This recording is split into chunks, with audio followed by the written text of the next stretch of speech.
Montevidéu. Bom demais, hein? É bom demais, não é não? Centenário, então. Saudades. Estádio Centenário, mas o jogo de hoje, o jogo que a gente vai tratar agora, na verdade, ele não vai acontecer no Centenário, vai ser no Parque Central. Nosso Gustavo Berton, outro jogo com caráter decisivo, jogo duríssimo pro Inter, pro Colorado. O coraçãozinho do Berton tá tum. Não, mas jogo grande de Libertadores fica assim lógico, o trabalho, claro. O jogador não se motiva mais no jogo grande? O repórter também, o jornalista também. O Internacional, que nos últimos 3 jogos sofreu muitos gols, 2 goleadas e uma semi-goleada, com muitas dificuldades também no elenco. É aquela coisa, elenco de jogadores mais velhos e tal, chega um momento ainda mais com essa maratona que começa a estourar um num dia, o outro no outro, o outro quando no não terceiro estoura, gol. fica cansado, né? Berton, neste cenário, depressão, eu sei também que o Colorado está super pressionado para pegar o Nacional hoje, tradicionalíssimo Nacional. O que você nos traz, de repente, até de conforto, para dar um pouco de tranquilidade para o torcedor do Internacional? Bom dia, meu amigo. Tudo bem, Plihal? Bom dia para você, um abraço para todo mundo. Olha, o que dá para passar de esperança para o torcedor do Inter, tá? Diferente do jogo em Medellín, onde o Inter até colocou no discurso que seria um jogo para o Inter de entrega, um jogo decisivo, um jogo do ano, o Inter não tratou assim o jogo. E a gente viu isso na prática, né? Praticamente não atacou, deixou a equipe nacional, do Atlético Nacional pressionar, principalmente no primeiro tempo, enfim. O clima para esse jogo contra o Nacional, ele está completamente diferente. Até porque esse jogo é sim decisivo para o Internacional. Então não está só no discurso dessa vez. A gente sente no ambiente do Inter que o Inter realmente se preparou para um jogo que é decisivo contra a equipe do Nacional aqui no Uruguai. Principalmente depois do resultado de ontem, né, onde o Inter agora, vencendo os 2 jogos, classifica com toda certeza e quem sabe até alcança a primeira colocação, dependendo do resultado, obviamente, do Atlético Nacional no último jogo. E é engraçado porque a gente chegou aqui a Montevidéu e onde a gente passava, as TVs estavam ligadas no jogo Bahia e Atlético Nacional. E em Porto Alegre, porque a gente acompanhava na rede social, os torcedores do Inter também todos ligados nesse jogo, né? Que acabou com vitória do Atlético Nacional por 1-0, deixou o Bahia ainda na segunda colocação, mas o Inter vencendo aqui, pula para a segunda colocação com chance de alcançar o Atlético Nacional na última rodada. Então, esse clima, esse ambiente tá diferente, sim, em relação ao jogo em Medellín. O Inter está tratando esse jogo bem diferente. Quais são as más notícias para o torcedor do Inter?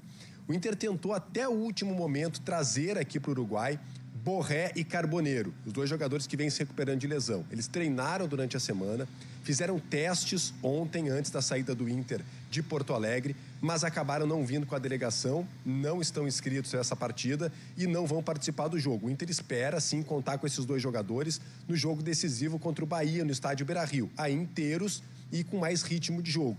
Então, o Inter não terá Borré, não terá Carboneiro e não terá o Valência, né? Que deixou o último jogo. Aliás, o Inter confirmou uma lesão de grau 2 no Valência, então ele está fora do jogo. O Luca, mais uma vez, deve ser o titular do Internacional. O Roger, de novo, treinou a formação com os 3 volantes, que ele começou lá no jogo contra o Corinthians. Pô, mas tem sofrido muitos gols. Pois é, mas o Roger tem gostado dessa formação, com o Fernando, o Thiago Maia e o Bruno Henrique. Há possibilidade, sim, daqui a pouco a gente vai passar a escalação, de jogar apenas Fernando e Thiago Maia. E aí o Bruno Tabata entrar lá na frente. Vamos colocar a escalação do Inter, até porque a gente possa debater sobre esse time colorado. O Inter tem o Antony no gol, esse foi o time que treinou, tá? Aguirre, Vitão, Vitor Gabriel e Bernabei. Aí os 3 volantes, como eu falei, Fernando, Bruno Henrique e Thiago Maia. O Alan Patrick mais centralizado, o Wesley e o Luca lá na frente. Faço essa ressalva. Pode, e o Roger testou isso também, retirar um volante, aí sairia o Bruno Henrique, que está bastante contestado pela torcida, ficaria Fernando e Thiago Maia, o Tabata entrar por um lado, o Wesley pelo outro e o Luca mais centralizado. É a provável formação do Internacional, as 2 prováveis formações do Inter para esse jogo decisivo aqui no Uruguai, Pirral. Valeu, Berton, siga por aí mais um pouquinho. Você, Breler Pires, optaria por Bruno Henrique ou por Tabata? Bruno Henrique. Jogador que tem mais qualidade, mais capacidade de controle no meio-campo. O meio-campo pesadão, né? Pesadão. Mais pesado, mas é a necessidade. O Inter vai ter um jogo contra um adversário que fez 3 gols no Beira-Rio, que complicou... Em um tempo. Em um tempo. Na verdade, foram 2 no primeiro tempo e 1 no comecinho do segundo, né? Mas o Nacional foi avassalador. Passou por cima do Inter no Beira-Rio, não tomou conhecimento. É um time que cresceu muito de produção na Libertadores, vai muito embalado, então vai ter o ânimo ali da torcida no Parque Central, vai ter essa empolgação dos últimos resultados. Então, no meio-campo, o Inter pode ter esses jogadores com mais capacidade de controle para tirar o ímpeto. E olha que situação também do Inter, né? Num momento de oscilação física, técnica, o Roger perde 3 jogadores de seleção. Carboneiro, Borré e Ener Valencia. Então, é um momento de superação para o Inter hoje. E aí, nesse momento de superação, entendo que a vitória seria o ideal, mas um empatezinho está de bom tamanho para decidir em casa. Palmeiras para os demais, né? Até em relação ao Flamengo. O Palmeiras tem a base do seu elenco com jogadores na idade perfeita, ali 27, 28 anos.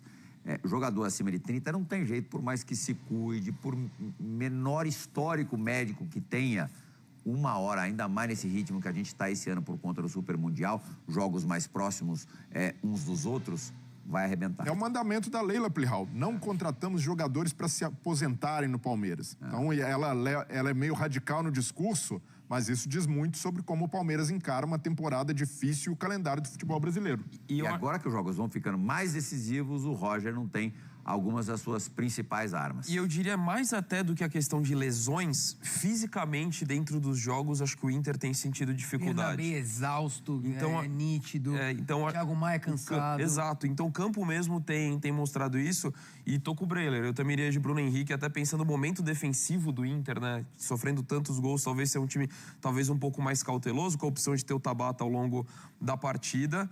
E lembrando, né, que depois da vitória do Atlético Nacional ontem, um brasileiro vai ficar pelo caminho no grupo da morte. Isso é fato. Talvez os 2. Pode ser os 2 ainda. É a última bala na agulha do Nacional, né? E tem um detalhe. Tudo bem, eu já tô imaginando os cenários.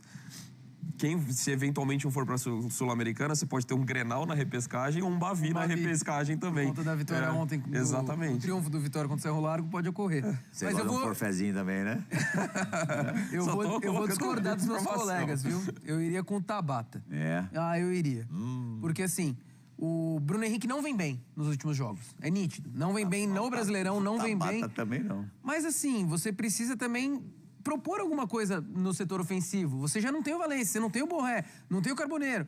Precisa ter alguma coisa. E o Tabata, assim, a gente sabe das limitações do atleta, mas no Internacional ele já teve boas atuações e pode criar alguma coisa para esse Internacional tão desfalcado. Então, pensando nesse jogo que o Inter, para mim, não pode entrar em campo apenas pensando em se defender e também propor algo ofensivo, eu iria com o Tabata. Se defender é uma coisa que o Inter não está fazendo exatamente muito bem, a gente até vai nem mostrar. Nem com 3 volantes, né? Mas nem com 12 volantes, a gente vai mostrar aí, até pro Berton falar sobre isso, sobre essa queda defensiva do time. Nos 10 primeiros jogos anteriores, o time sofreu 8 gols, 0,8 por partida.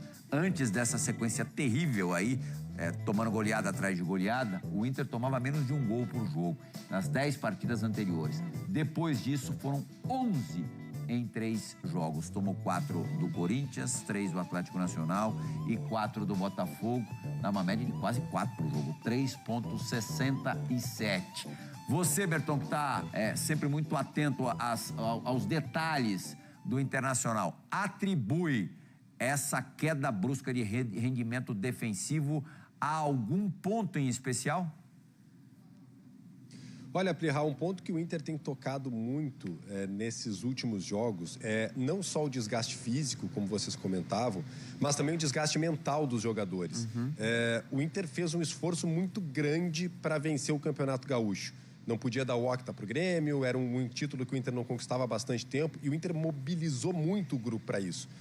Passada essa conquista, eu lembro que até o discurso do Inter, olha, a gente tem que cuidar para os jogadores não acharem que o ano está ganho, para não dar aquela relaxada, mas esse desgaste mental, ele chegou à cobrança, digamos assim. O Inter ainda conseguiu depois fazer alguns jogos, mas esse staff mental, ele chegou. Então, acho que os jogadores do Inter estão muito cansados, não só fisicamente, mas também deu um certo cansaço mental de toda essa motivação. Qual é o trabalho que o Inter está tentando fazer nesse momento? Resgatar isso dos jogadores. E por isso que eu falei no início que esse ambiente aqui no Uruguai, ele está diferente. O Inter está tentando mostrar para os atletas, olha, esse jogo é fundamental. A derrota ou o empate, eles mudam muito pouco em termos de tabela. O Inter vai ter que chegar no último jogo tendo que vencer o Bahia. A derrota, claro, tira a possibilidade do Inter ser primeiro no grupo, mas com uma vitória em casa, classifica do mesmo jeito como o segundo colocado. Agora, a vitória não só dá tranquilidade, como deixa o Inter, digamos assim, no conforto ou na possibilidade de jogar até pelo empate no estádio Beira-Rio contra a equipe do Bahia. Então, vencer o jogo. É isso que o Inter está tratando e é isso que o Inter está tentando remobilizar nos atletas. A questão dos gols, ela foi até falada pelo D'Alessandro, ainda em Medellín, né, dizendo, olha, a gente tem que ter um pouco mais de atenção, o Inter estava iniciando as partidas já tomando um gol de cara. Não foi o que aconteceu em Medellín, mas parece que o gol no final do primeiro tempo ele deu uma destabilizada no time, a saída do Valência. Então, não deixar que os jogadores percam o foco. Acho que esse é o principal ponto que o Inter está trabalhando para esse jogo aqui no Uruguai e é assim que o Inter vai para campo logo mais à noite contra a equipe do Nacional às 7 horas. Graças, Bertonzito. Que você tenha um ótimo dia por aí, uma ótima quinta-feira. Quem também está em Montevidéu é o Sport